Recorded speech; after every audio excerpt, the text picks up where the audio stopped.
मार गिराया रूस का सुखोई 35 जेट। धुआं धुआं यूक्रेन के 15 शहर। यूक्रेन बॉर्डर से इस वक्त की सबसे बड़ी और दहला देने वाली खबर आ चुकी है। आसमान का सिकंदर कहे जाने वाला रूस का सबसे घातक फाइटर जेट सुखोई 35 को मार गिराया गया। रूस यूक्रेन बॉर्डर पर बारूद का ऐसा बवंडर उठा जिसने क्रेमलिन से लेकर वॉशिंगटन तक हड़कंप मचा दिया है। अमेरिकी डिफेंस सिस्टम पैट्रियट ने यूक्रेन की सीमा पर रूस के इस सुपर मैन्यूवरेबल जेट को हवा में ही चीर कर रख दिया। सुखोई 35 का मलबा आसमान से आग का गोला बनकर गिरा और इसके साथ ही रूस यूक्रेन जंग एक ऐसे मोड़ पर आ गई जहां से अगले 48 घंटे पूरी दुनिया के लिए कयामत साबित हो सकते हैं। अमेरिकी पैट्रियट के जाल में रूस यूक्रेन बॉर्डर पर मारा सुखोई 35 जेट।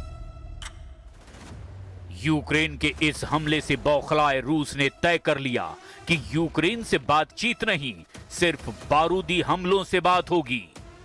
सुखोई 35 का मारा जाना रूस के लिए एक बहुत बड़ा नुकसान है और रूस की साख पर बड़ा बट्टा भी है।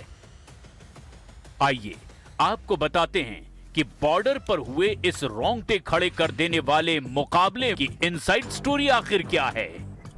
रूस की वायुसेना का सुखोई 35 जेट यूक्रेन के अग्रिम मोर्चों पर गाइडेड बम बरसाने के लिए सीमा के बेहद करीब उड़ान भर रहा था। रूस को भरोसा था कि उसका यह एडवांस जेट यूक्रेन के पुराने रडारों को चकमा दे देगा, लेकिन रूस ये भूल गया कि यूक्रेन के बॉर्डर पर इस वक्त अमेरिका का सबसे advance air defence system patriot PAC-3 मुस्तैद है और वो लगातार हमला करने वाले रूसी जेट पर आंख जमाए बैठा है। जैसे ही सुखोई 35 ने यूक्रेन की सीमा के पास डेंजर जोन में एंट्री की, पैट्रियट के रडार ने उसे ट्रैक कर लिया। बिना एक सेकंड गंवाए यूक्रेनी डिफेंस क्रू ने पैट्रियट का बटन दबाया। आसमान में कान फोड़ देने वाली आवाज गूंजी और मैक 4 से ज्यादा की रफ्तार से पैट्रियट मिसाइल सुखोई 35 की तरफ बढ़ती चली गई। रूसी पायलट ने मिसाइल को छकाने के लिए प्लेयर्स छोड़े, हवा में गोता लगाया, लेकिन पैट्रियट के अचूक रडार लॉकिंग से वो बच नहीं सका। मिसाइल सीधे सुखोई 35 के इंजन से टकराई और रूसी वायुसेना का गौरव कहा जाने वाला जेट पलक झपकते ही खाक हो गया। रूसी पायलट को इजेक्ट करने का मौका तक नहीं मिला।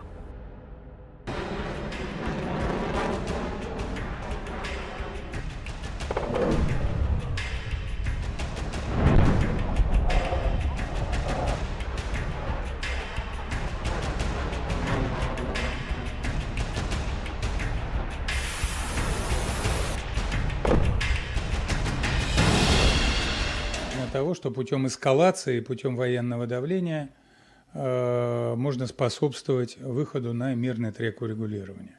Это ошибочное суждение. Я хочу вам напомнить заявление президента Путина о том, что чем больше украинский режим, киевский режим будет бить по объектам нашей инфраструктуры, тем больше нам придется делать зону безопасности. Поэтому дальнейшая эскалация возможно, продлит специальную военную операцию в какой-то степени, мы не можем точно сказать в какой, но это приведет... पुतिन ने लिया सुखोई 35 का बदला, फूंक डाले यूक्रेनी शहर। बॉर्डर पर सुखोई 35 का गिरना और रूस के भीतर तेल रिफाइनरी का जलना, इन दोनों घटनाओं ने व्लादिमीर पुतिन को उस मोड़ पर लाकर खड़ा कर दिया जहां वो चुप नहीं बैठेंगे। खुफिया सूत्रों का दावा है कि क्रेमलिन ने नेटो देशों को आखिरी चेतावनी दे दी है। पुतिन ने कहा कि अगर पश्चिमी हथियारों का इस्तेमाल रूसी विमानों को गिराने के लिए इसी तरह होता रहा तो रूस यूक्रेन के पड़ोस में मौजूद नेटो के लॉजिस्टिक बेस पर सीधे हमला कर सकता है। इधर खबर है कि अपने सुखोई 35 के शिकार से बौखलाए रूसी राष्ट्रपति व्लादिमीर पुतिन ने अब यूक्रेन पर अब तक का सबसे बड़ा क्रूर और भीषण पलटवार किया है।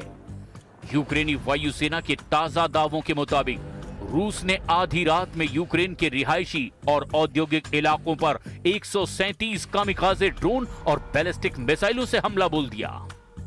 हालांकि यूक्रेन का दावा है कि उसने अपने एयर डिफेंस के दम पर रिकॉर्ड 114 ड्रोनों को हवा में ही नष्ट कर दिया, लेकिन जो मिसाइलें जमीन पर गिरी उन्होंने तबाही मचा दी।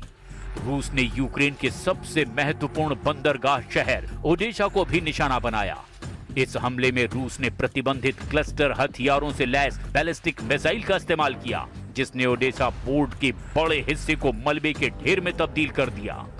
कई नागरिक इस हमले की चपेट में आए हैं और ओडेसा का आसमान इस वक्त काले धुएं से पटा हुआ है।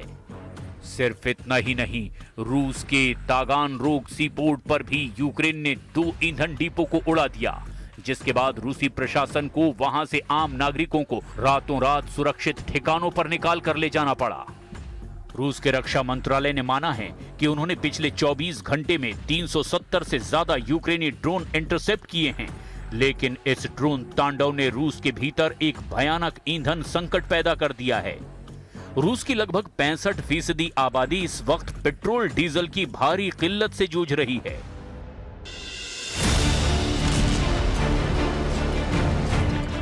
रूसी हमलों से यूक्रेन सिर्फ रो नहीं रहा, बल्कि यूक्रेन के एडवांस ड्रोन विंग ने रूस के अंदरूनी हिस्सों पर अब तक का सबसे बड़ा जवाबी हमला किया है।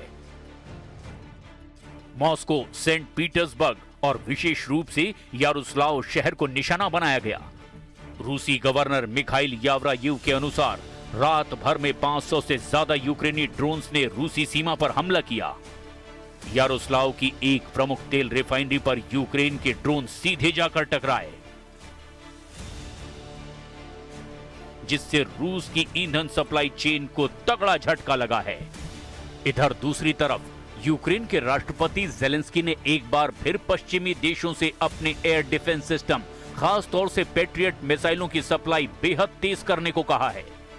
जेलेंस्की ने हमले से कुछ घंटे पहले ही देश को आगाह किया था। उन्होंने कहा, जब तक हमारे सहयोगियों के गोदामों में पैट्रियट मिसाइलें धूल खा रही है, तब तक रूस रिहायशी इमारतों को तबाह करने के लिए प्रोत्साहित होता रहेगा।